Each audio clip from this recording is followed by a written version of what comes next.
வணக்கம் நண்பர்களே. பேசிக் பஞ்ச் பழகிறதுக்கு ரெண்டே ஸ்டெப் தான். ஒன்று ஹார்ஸ் ஸ்டான்ஸ்.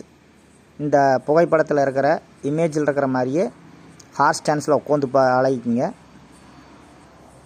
நல்லா கவனிங்க.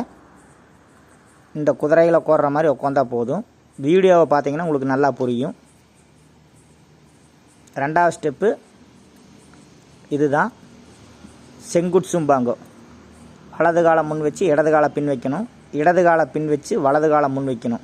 ரெண்டையும் மாறி மாறி பஞ்ச் பண்ணணும். இந்த ரெண்டு ஸ்டான்ஸில் பஞ்ச் பழகுங்க. இந்த வீடியோவில் இருக்கிற மாதிரி பஞ்ச் பண்ணி பழகுங்க ஹார்ஸ் ஸ்டான்ஸில் உட்காந்து. அதுக்கப்புறம் ரெண்டாவது ஸ்டெப் செங்குட்ஸில் நின்று மாறி மாறி பஞ்ச் பழகுங்க. பஞ்ச் பழகிறதுக்கு இந்த ரெண்டே ஸ்டெப் தான்.